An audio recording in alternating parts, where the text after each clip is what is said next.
Hey guys, welcome back to my channel. The case that I'm going to be looking into today is a Jane Doe case. Well, originally it was two Jane Doe cases, but finally, after many years, one of the Jane Does got her name back and her family was able to lay her to rest in a plot where they could visit, which is absolutely lovely, but there is still one out there that we are desperately trying to find her name.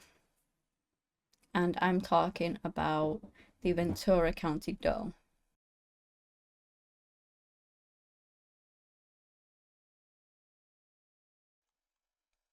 And the other Jane Doe was known as the Kent County Doe, which is the one that now has her name back, thank goodness. So let's jump right in.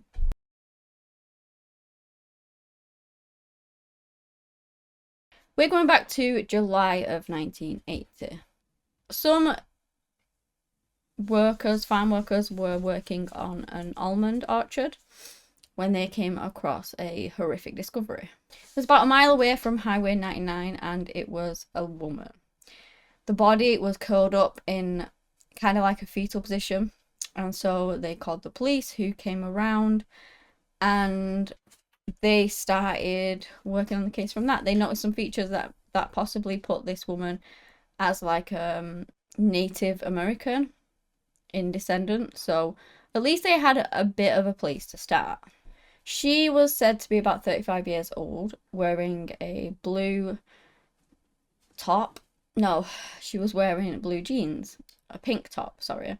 Blue jeans and white trainers, which were they were still very white. I mean, I hate white stuff because it's very hard to keep clean, especially shoes. But yeah, these were really, really clean still.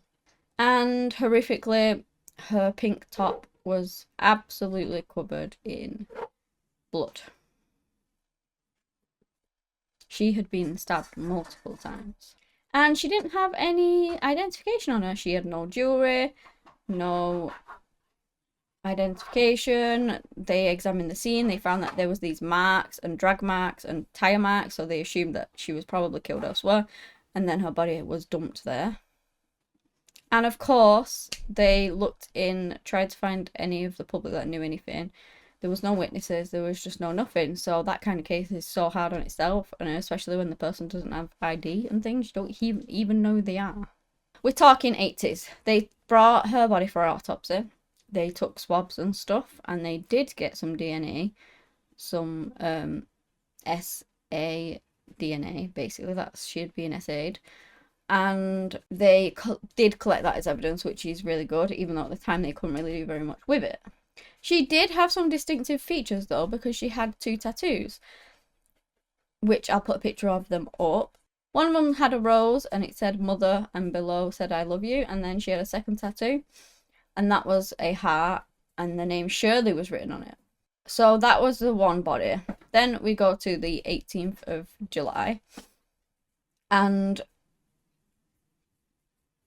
janitors are called to what they believed was a mannequin. Now, that often isn't ever a mannequin, as you true crimers know that. It was in Westlake High School, and in the parking lot, obviously. The closer they got, the sooner they realised that it was not a mannequin indeed, it was a deceased woman. Now, this woman would be partially unclothed, and again, SA'd, and also would have so many stab wounds. The first victim, she had tons of stab wounds as well, like 20 something, 29 or something, ridiculously insane amount of stab wounds, and so did this one. She was also kind of dragged up on the hillside and dumped, so again they're thinking that she was probably murdered elsewhere and then dumped there again. And they checked this lady. Again, she had no ID. She had nothing to say who she was. So they would end up naming her the Ventura County Doe. It was said, though, that she was very well presented. Like, she had lots of makeup on, really nice clothes on. She had eyebrows. Her eyebrows had been shaved off and they'd been penciled in. And when they looked into her body and whatnot, they could see that she had lots of defensive wounds, so she really, really did fight for her life. I'm not actually sure whether the first victim had this. Ventura County Doe has been stabbed 29 times, I think. I'm not sure how many times the first victim was stabbed. I do think she was stabbed though. Correct me if I'm wrong on that one, and I really apologise if I am. But I don't think I am. I think she was. So they looked into it. They looked into both, but guess what? There was no information. There was nothing. There was no witnesses. They didn't have a clue who these people were, and so quickly the case went cold. But they did collect the DNA on both victims. By 2011, DNA testing was getting so much better. So they decided to try for these ladies. So they put it from the Ventura County Doe, because this is one this person in particular was working on. They put it into CODIS from the rape kit. And they got a match. And that match turned out to be Kern County Jane Doe. So the person that, well, murdered them, it's safe to assume, murdered both of them basically, because the semen was found in both of them. It was matched. I botched that one up, didn't I? You know what I mean? Now, they also did find that this matched to a suspect too, because the Kern County Jane Doe, they had a suspect in mind from that case, and it was one guy called Wilson Schuest. Now, they knew this name a while ago, but I'm not entirely sure why they didn't act on it. Schuest has a very colourful history with the police, criminal records up to his eyeballs. He was in and out of jail for assaults on women's and essays on women. He has been done for everything and everything, and he was currently in jail at the time of them finding his name with regards to the Ventura County Doe. But he had been released on bail at some point or another around July. Around the time that these women were actually murdered, because he was out. Bear! He was actually out for... Bear! He was actually out for 3 months. Hi. Hi, Bear. He was out of jail for 3 months, and in those 3 months were when these women were murdered. So it was potential that he basically did it. You being on camera? Oh, thank you. Thank you. Can I carry on now? Thank you. Anyway, they went and spoke to this guy, right? Schuest, and he said there was no way that he did this. He didn't know any of the women, yada, yada, yada. He never had sex with them.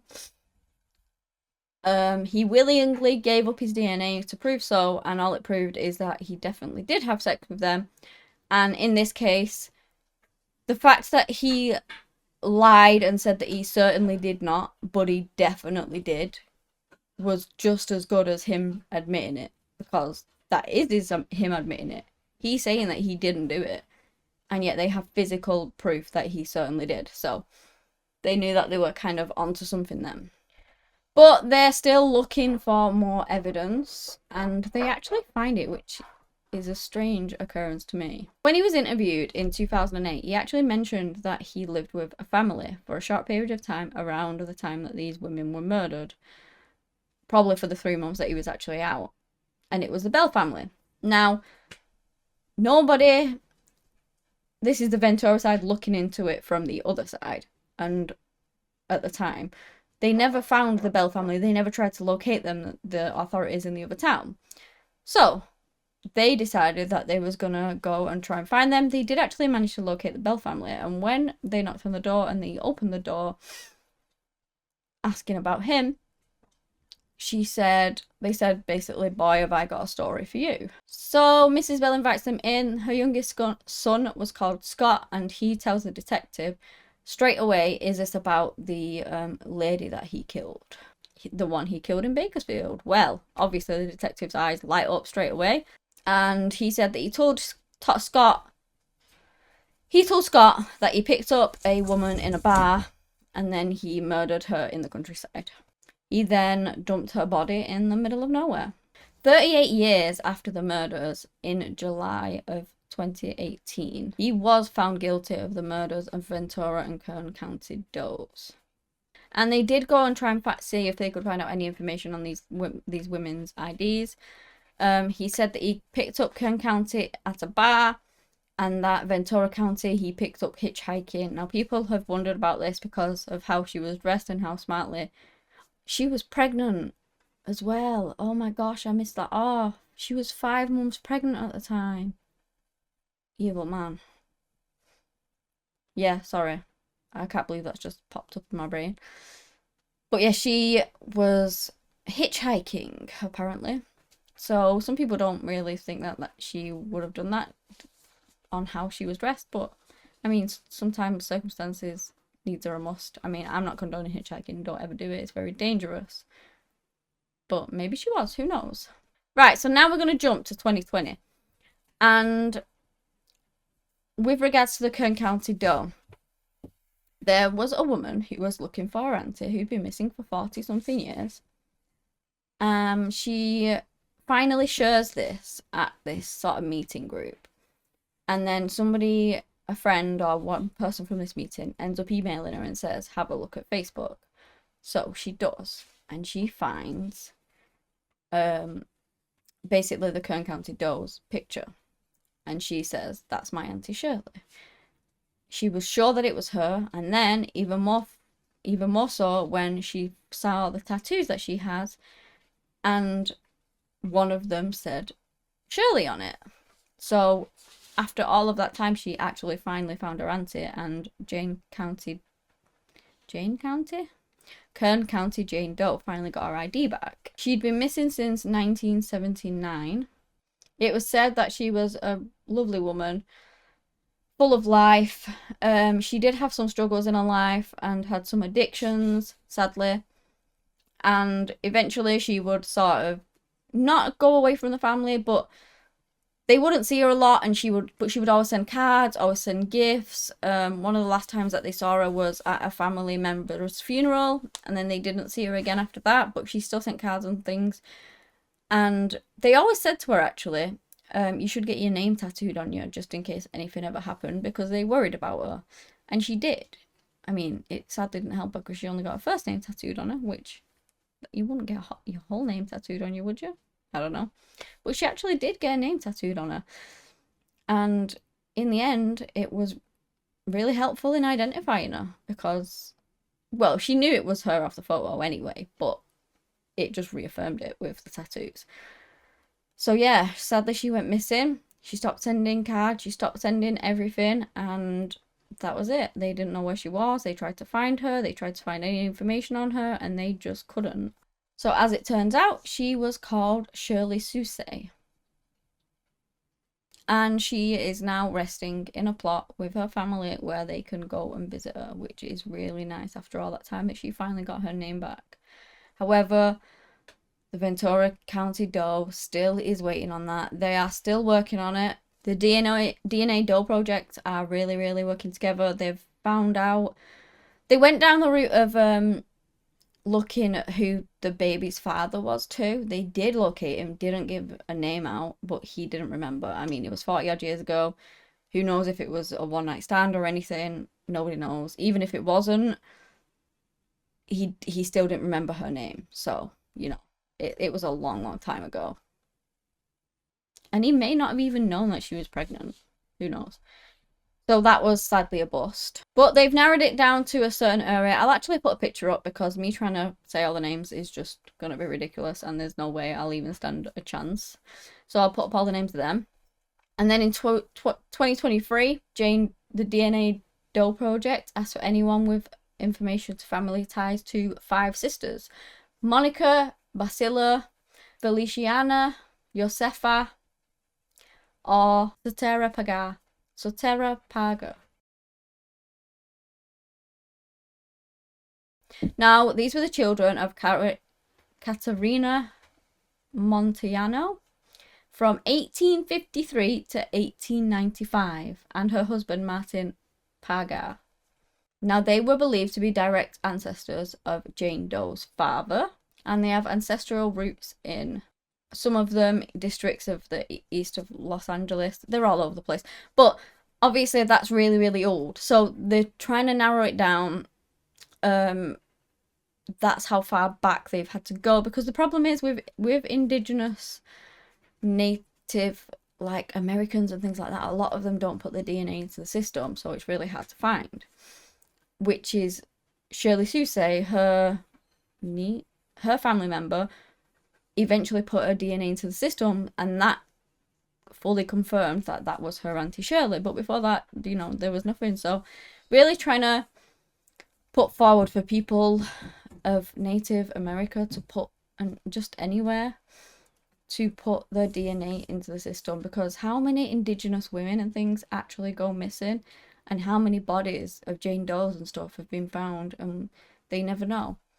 And if you just put their DNA into the system, maybe that's your long lost family member that you've been looking for. Maybe the Ventura County Doe is one of your relatives, and you can finally bring her home and give her a name back, because that's all we ever want. Like I said, they're still really looking into it, but we need a lot of people to put their DNA forward to try and narrow it down, because it goes back to 1800s and then not much from there, to be fair. So yeah, that is the end of this case. If you enjoyed this video, thumbs up, subscribe to the channel for similar content.